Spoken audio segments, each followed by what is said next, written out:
Hola Rabino, ¿cómo está? Me da muchísimo gusto saludarlo. Estamos una vez más en el segmento Las cosas como son, en donde nos vamos a dedicar a hacerle preguntas un poquito incómodas al Rabino. Y en esta ocasión, las preguntas serán sobre Pesaj o sobre las Pascuas judías. ¿Iniciamos entonces?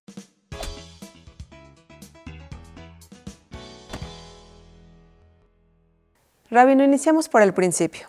Cuenta la Torá, o la Biblia hebrea, que el pueblo judío permaneció en Egipto, en donde fue esclavizado, hasta que por guía de Moisés salió y en este escape, en esta huida, se encontró con el mar. Un mar que se abrió, que se partió en dos para que el pueblo judío lo atravesara. Este es un milagro en la historia judía que tal vez para algunos racionalistas de hoy en día pues cuesta un poco de trabajo creer. ¿Cuál sería la postura o la respuesta judía de un rabino ante el incrédulo que dice esto no pudo ser posible? Muy buena pregunta, excelente forma de comenzar. En general, tener este escepticismo racional es perfectamente válido. Y al contrario, yo creo que esa forma de analizar la Torá da muchos frutos. El tema es también que hay que dividir y saber cuándo el análisis es completamente racional, con una objetiva intención de entender las cosas cómo pudieron haber sucedido, y cuando a veces hay algún impulso emocional que no tiene que ver realmente con la búsqueda de la verdad, que lleva a algunas personas a tener un escepticismo de una forma un poco más como cínica. Entonces vamos a enfocarnos solamente en el tema de aquella gente, como un servidor, por ejemplo, que de verdad queremos entender. Queremos saber cómo se pudieron haber dado estos sucesos. En principio hay que entender que los milagros como tal, pues sobre todo en el relato bíblico, los vamos a encontrar todo el tiempo y realmente existen. El tema es que uno lo puede entender de manera absolutamente literal y no complicarse la vida, lo cual además es completamente válido, pero habrá mentes que requieren mayor explicación racional y eso también es completamente válido. Por ejemplo, en particular con las plagas y en particular con la partición del mar, hay que entender el contexto real de lo que está diciendo la Torá. Hay un autor que yo recomiendo mucho leer, se llama James Hofmeier, que tiene 2 libros, Ancient Israel in Egypt y Ancient Israel in Sinai, donde tiene explicaciones muy puntuales de cómo se pudieron haber dado las cosas de manera completamente sobrenatural dentro de la naturaleza, porque estamos hablando de milagros, ¿ok? Pero, por ejemplo, un tema con respecto al mar, a la partición del mar, es de que todo el mundo asume que el Yam Suf es el mar rojo. ¿Por qué? Porque hay una traducción de la Septuaginta, que da a entender que el mar de Suf es el mar rojo. Sin embargo, no necesariamente es así. Suf, en hebreo, son juncos. Entonces, Yam, en hebreo se le llama a cualquier extensión de agua que sea masiva. Por ejemplo, el Kineret, que es un lago, en hebreo es Yam Kineret. Es un mar, el mar de Kineret. No necesariamente estamos hablando del mar, por ejemplo, el Mediterráneo o cualquier mar como tal, como nosotros le llamamos mar. Esto no disminuye para nada el milagro de que se haya abierto el mar, pero sí existen situaciones en las que se puede dar, sobre todo de acuerdo a la narrativa de la propia Torá, de que hubo un soplo de viento constante durante muchas horas en una sola dirección. Sí se puede dar que el mar se retire, que literalmente se abra el mar. Y estos son fenómenos que existen, que están documentados, que se pueden ver incluso en video, pero que no disminuyen para nada el milagro en el sentido de que ocurre en el momento exacto, en la situación exacta en la que es necesaria. Entonces, ¿cómo localizar el Yam Suf? Hay varias propuestas interesantes lo que menciona James Hofmeier es una ubicación en un lugar que se llamaba Pi Hahirot. En egipcio sabrás que como en hebreo no hay vocales, entonces hay muchas formas de pronunciarlo. Académicamente le dicen Pi Hiroti. A mí me da igual porque no hay forma de saber que esa era la pronunciación correcta. Vamos a llamarle Pi Hahirot, como lo llama la Torá. Esta ciudad está ubicada y está cerca de un lago que hoy en día no existe, que está seco, y que es muy probable que esa era una amplia extensión de mar que además se encontraba en la salida, un lago llamado Mar, en la salida, en el camino de la salida de Egipto, y es muy posible que se haya dado esta situación dentro de los fenómenos naturales, pero sigue siendo milagro en el momento en el que sucede. Sigue siendo milagro por la magnitud del evento y lo que pasa en ese momento.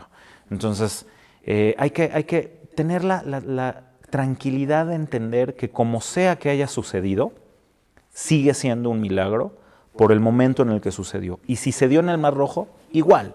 Y si se dio en otra locación que pueda ser propuesta en un futuro, sigue teniendo la misma representatividad, pero sí es completamente válido para las mentes que requerimos explicaciones dentro de lo sobrenatural, que nos puedan satisfacer nuestra necesidad de entender las cosas de manera objetiva. Es completamente válido y eso no está mal visto ni por la Torá ni por las explicaciones tradicionales. Ahora bien, habrá gente, como en esto y como en todo, que tenga una menor capacidad de criterio, que va a decir, no, eso es disminuir el milagro, eso es negar el milagro, eso es hacer el relato bíblico, convertirlo nada más en un asunto de que, por ejemplo, estalló un volcán, ¿no? Y que todo lo que sucedió después fue producto de ese evento geológico.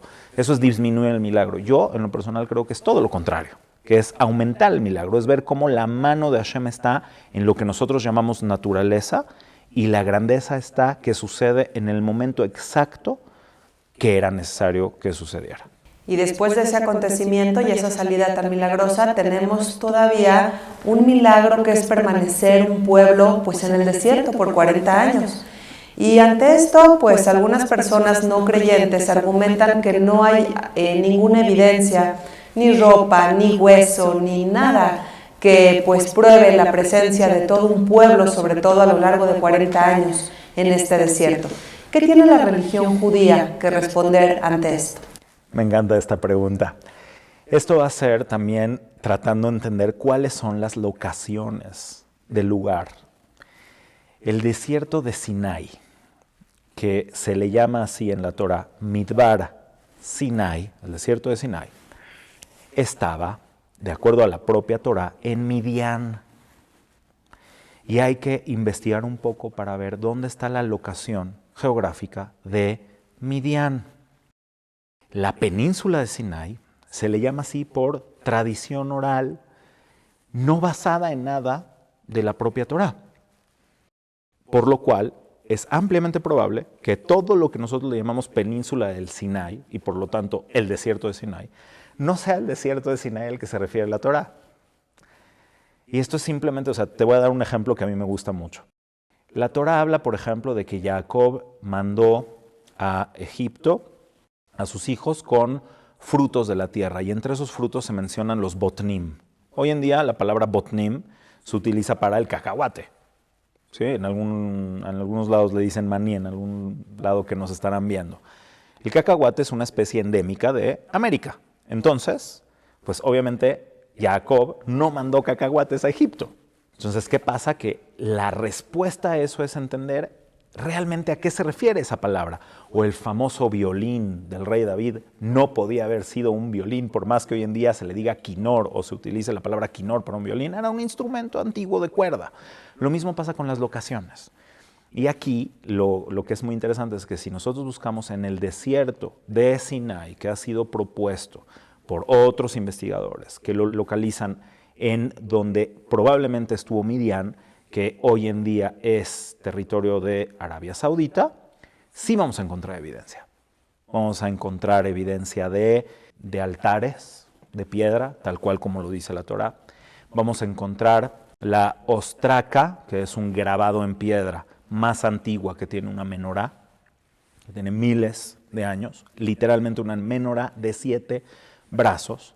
Vamos a encontrar piedras que tienen grabado el tetragrama, el nombre de Hashem, e incluso hay una piedra que tiene varios toros grabados en esa piedra, que es probable o se sugiere que en ese lugar es donde se hizo la adoración del becerro de oro. Todo eso en un lugar que en la tradición oral de los árabes que viven en ese lugar se ha conocido siempre como el pozo de Moshe, la montaña de Moshe, y que llevan miles de años, generación tras generación, llamándoles así, pero no está en el lugar que se supone que debería estar por la forma en la que nosotros tenemos localizado el desierto de Sinai. Lo mismo pasa, por ejemplo, con los faraones del relato de la salida de Egipto. Simplemente porque en la película famosa de los 10 mandamientos se pone que el faraón era Ramsés II, porque hay alguna referencia en la Biblia, en la Torá, que hace referencia a Ramsés, entonces ya dijimos, ya quedamos que es Ramsés II. No necesariamente fue él. Hay muchas otras opciones que proponen momentos mucho más lógicos dentro de la cronología egipcia, y además la propia cronología egipcia ha cambiado mucho a lo largo del tiempo, porque se van encontrando nuevos textos, se van encontrando reyes que habían sido borrados por otros reyes, porque ahí los reinos, simplemente la costumbre era que cuando alguien ya no reinaba y entraba otro gobernante, pues borraban todo rastro de aquel gobernante.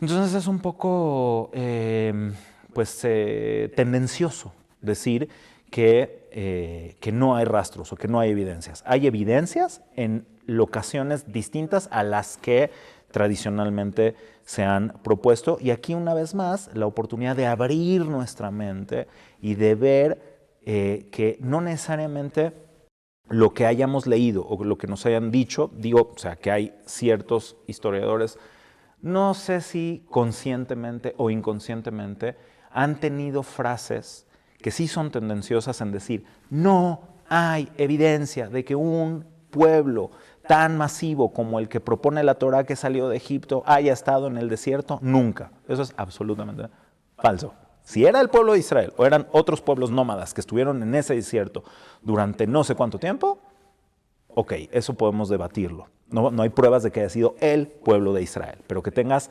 ostraca, que tengas piedras grabadas, que tengas una menorá, que tengas una piedra con un toro dibujado ahí, es evidencia, por lo menos interesante. Se supone, y está escrito así, Moshe recibió en el monte Sinai la Torá. La Torá en donde está descrita su propia muerte. ¿Y cómo va a ser posible que Moshe recibió la Torá, incluso todos los reyes que están ahí descritos, cuando todavía estos ni siquiera reinan? Esa pregunta está en el Talmud, está planteada en el Talmud y hay respuesta para ella en el propio Talmud. Bueno, vamos a analizar. Primero, la Torá son los 5 libros del Pentateuco. Los otros libros, que se les puede llamar la Biblia judía, son el Naj. Tanaj son 3 letras que representan Torá, Neviim y Ketuvim. La Torá son los 5 libros de Moshe, los 5 libros de Moisés. Entonces, la propia Gemara, el propio Talmud, menciona esto y dice 2 opciones. Ya sea que el propio Moshe narra su propia muerte de manera profética, tal cual como profeta pudo haber visionado muchas otras cosas, esa es una opción. Está la otra opción de que los últimos versículos de la Torá fueron escritos por Yoshua. Y el Talmud lo dice quitado de la pena sin que esto represente ningún problema, porque además el propio Talmud menciona que la Torá, ya sea que fue entregada en Sinai desde la Bet de Bereshit hasta la Lamed de Israel, como termina la Torá, toda entregada en Sinai, y de ahí la bajó Moshe completita, o como se entiende de la propia Torá, que el texto de la Torá se fue agregando durante toda la travesía de Israel en el desierto, cuando iban sucediendo las cosas que sucedieron en el desierto. Y por ejemplo, vamos a mencionar a las hijas de Tzelofhad. ¿Sí? Las hijas de Tzelofhad que tuvieron la queja en contra de la ley de herencia que excluía a las mujeres de la herencia de su padre si no había varones en la familia, y ellas llegaron y dijeron: no estamos de acuerdo porque nosotras no vamos a poder heredar la parte de el territorio de Israel que nos correspondería. Y entonces Moshe escucha lo que les dice, lo que ellas dicen, y dice: ok, tienen mucha razón, déjenme consulto a Hashem. Le consulta a Hashem, recibe la respuesta: Ken benot Tzelofhad doberot, es correcto lo que dicen las mujeres de Tzelofhad, y surge la ley de la herencia de las mujeres. Entonces esto es una puerta enorme que nos abre al pensamiento de muchas cosas. Primero, de que ni siquiera porque algo lo dijo Moshe en nombre de Dios es incuestionable, ¿no? Y que el propio Moshe estuvo abierto a la posibilidad de que alguien le diga que lo que está diciendo en boca de lo que Dios le dijo, puede haber un espacio a entenderlo más a profundidad. A lo mejor algo no entendió él. Entonces le suena lógico, va, le pregunta a Hashem, pero esa ley, sin duda, de acuerdo a la propia narrativa bíblica, surge en el desierto, no en la montaña. Entonces, por eso la propia Gemara, el propio Talmud, dice que estas partes de la Torah se van escribiendo tal cual van sucediendo en el desierto, y por eso tampoco hay un orden extremadamente cronológico en la Torah. Sí, a grosso modo es cronológica la Torah, pero dentro de todo lo que sucede en el desierto y dentro de la vida de nuestros patriarcas, también hay cosas que la lectura posterior se encuentra antes. Esto da pie a la crítica de la Biblia tradicional, de Bill Huysen y de los críticos de la Biblia en general, pero a nosotros no nos asusta. Para quien estudia Talmud, para quien estudia Torah, para quien se da cuenta de que grandes sabios como Nachmanides, Ibn Ezra, Rashbam, todos estos exégetas de la Biblia estaban completamente conscientes de esto y analizaron y propusieron tanto preguntas como respuestas a todas estas cuestiones, y el propio Talmud lo menciona. Entonces ahí nos quedamos con la tranquilidad de que hay esta objetividad y seriedad del análisis de la propia Torah. Entonces es un gran ejemplo de que uno podría decir: mira, aquí hay una pregunta que no tiene respuesta, y tiene 2000 años que se hizo y que se respondió.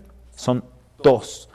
Tanto que uno quiera entender que Moshe vio todo de manera profética y lo entendió así desde Har Sinai y lo fue revelando tal cual iba sucediendo. Esa es una postura, pero la otra está en el Talmud y es igualmente válida. Ambas son válidas y vale la pena conocerlas para quien constantemente se pregunta esto, que es el pilar del judaísmo. Ahora, finalmente, ¿quién escribió la Agadá que los judíos leemos todas las noches? Bueno, más bien todos los años en el Seder de Pesaj. La Agadá fue hecha en diversas épocas. La Agadá que nosotros tenemos es la Agadá que se conoce como la Agadá del exilio. La Agadá que ya no contempla cómo se hacían las cosas cuando realmente estaba el templo, cuando realmente estaba el orden del Seder, cuando hacías el Corbán Pesaj tal cual. ¿Sí? Por ejemplo, una frase que dice la Agadá al principio, que este año estamos aquí en el exilio y el año entrante estaremos en tierra de Israel y seremos libres. Pues evidentemente ese texto no estaba presente cuando estaban en Israel y eran libres. Y también todo lo que narra la Agadá acerca de los sabios que hablaban de la salida de Mitzrayim durante toda la noche hasta que llegaron sus alumnos y les dijeron que ya era momento de decir la Shema. Todas estas cosas se van añadiendo con el tiempo. Más aparte, también tenemos en la parte del final de la Agadá y algunas poesías y algunas canciones que son de la edad medieval o muy posteriores. Entonces la Agadá que nosotros tenemos es una Agadá post-exilio. Se sabe que existían versiones previas de la Agadá que sí contemplaban el orden de Pesaj tal cual era antes del exilio, y decir un autor o una época en particular sería un error, porque hay muchas cosas que se van adicionando con el paso del tiempo. En la Agadá del Rambam, de Maimónides, por ejemplo, él mismo menciona citas que no están en la Agadá que nosotros tenemos. Nuestra Agadá está hecha y conformada casi en su totalidad en la época gaónica. Específicamente es la Agadá de Rab Amram Gaón. Existía otra Agadá, que era la Agadá de Rav Sadia Gaon, que era en la época, estamos hablando más o menos del siglo VII, ¿sí? La época preislámica en el Imperio Parto, más o menos de aquí surge, de la época de Sura, de Pumbedita, es de cuando surge la Agadá que nosotros tenemos casi en su totalidad. Y me parece maravilloso, Rabino, que año con año todos los judíos alrededor del mundo se sienten alrededor de una mesa para celebrar la libertad. Más allá, si hay dudas sobre si el mar se abrió, si pasaron a través de un mar, de unos lagos, de unos ríos, me parece importante entender que es un pueblo que desde muy temprana edad está festejando la libertad y ese es para mí el verdadero milagro, por lo menos. Así es, Nadia, y como tú bien lo dices, hay que saber poner el énfasis en qué es lo más significativo. Hablamos de los milagros, de cómo se pudieron haber dado, de cómo pudo haber sucedido históricamente, pero hay algo que quiero resaltar. Todos estos cuestionamientos de cómo son los milagros, literalmente, cada vez que nos vemos al espejo, cada ser humano, pero cada vez que un judío, que una mujer de Israel, un hombre de Israel, se ve al espejo, está viendo el más grande de los milagros, nuestra propia existencia en libertad.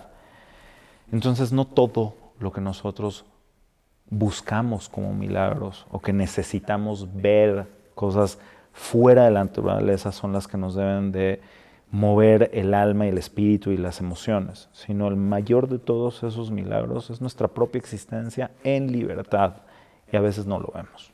Eso es lo más importante.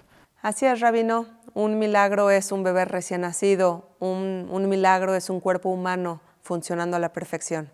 Le quiero agradecer muchísimo un segmento más de Las Cosas Como Son y es para mí un placer siempre hacerle preguntas un poquito incómodas y difíciles de responder. Al contrario, Nadia, es un honor. Gracias por las preguntas, gracias por la oportunidad de intentar responderlas, saber que puede haber muchas otras respuestas, no nada más las que un servidor puede proponer. Y si Dios quiere, nos vemos la próxima.